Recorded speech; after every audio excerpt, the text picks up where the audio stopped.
नमस्कार दोस्तों, आप सभी का स्वागत है हमारे YouTube चैनल में। आज हम बात करेंगे अंतर्जनपदीय पारस्परिक स्थानांतरण के संबंध में जो कोर्ट ने कमेंट किया है और जो मामला है जो कुछ लोगों का ट्रांसफ़र हो गया है म्यूचुअल और कुछ लोगों का ट्रांसफ़र नहीं हुआ है। तो जो लोगों का ट्रांसफ़र नहीं हुआ, कोर्ट की शरण में गए हैं। कोर्ट ने सरकार से जवाब तलब किया है और याजीगणों का यह डिमांड है कि हमारी म्यूचुअल ट्रांसफ़र की जो लिस्ट आई है उसको रद्द किया जाए, या तो फिर हमें भी मौका या फिर हमारी भी म्यूचुअल ट्रांसफ़र की जाए। सरकार से जवाब तलब किया गया है। सुनवाई 5 जुलाई मतलब कल है।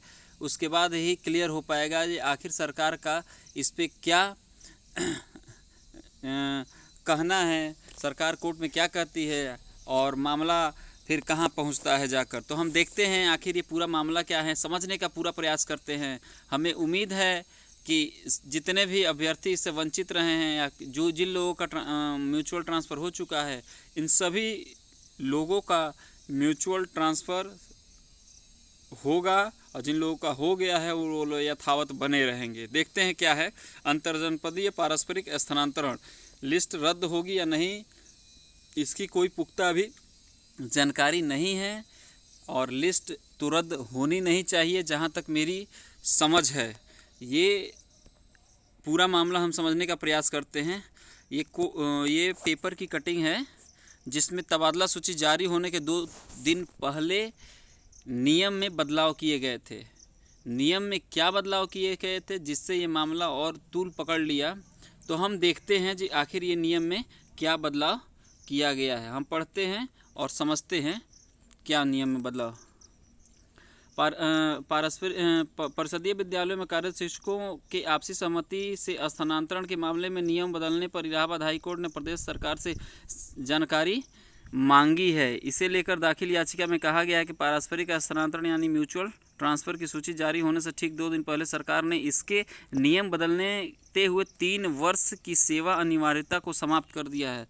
3 वर्ष की सेवा की अनिवार्यता को समाप्त कर दिया गया है, जिससे याची गणों को नए नियम का लाभ नहीं दिया गया। याची गणों को नए नियम का लाभ नहीं दिया गया है। उसे लेकर सुमेर शर्मा और 18 अन्य लोगों ने कोर्ट की शरण में गए और याचिका की सुनवाई हुई, जिसमें याचिकागणों को अधिवक्ता सीमान सिंह का कहना है कि याचिकागणों ने सहमति के आधार पर अंतर्जनीय तबादले के लिए आवेदन किया था।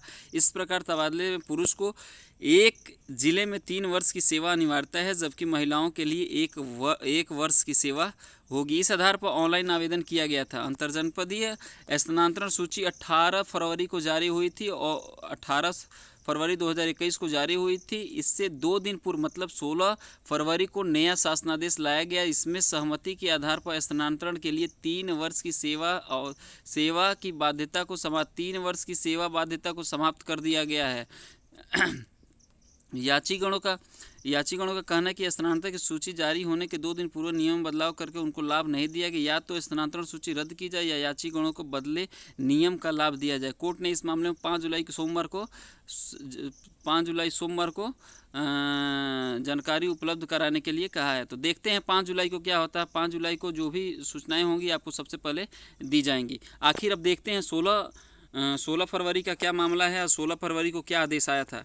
ये डॉक्टर काजल, विशेष सचिव, उत्तर प्रदेश शासन ने एक स्पष्ट पारस्परिक स्थानांतरण के संबंध में एक आदेश जारी किया था, जिसमें उन्होंने कहा था इन्होंने इसकी बाध्यता को 2 दिसंबर को एक आदेश आया था। उस आदेश में पॉइंट नंबर 2 का पहला का क की परिधि से पारस्परिक स्थानांतरण वाले जितने भी अभ्यर्थी हैं उनको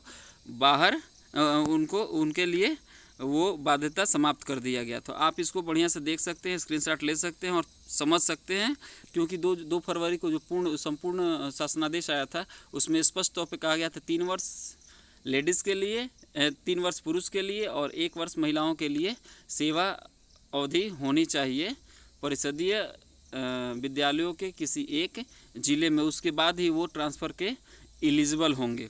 ठीक, और देख लेते हैं रेणुका कुमार ने 2 दिसंबर को जो जारी किया था उसमें इन्होंने क्या कहा था। दूसरा पॉइंट ये देखिए, दूसरा पॉइंट यहाँ पे है आपका दूसरा पॉइंट।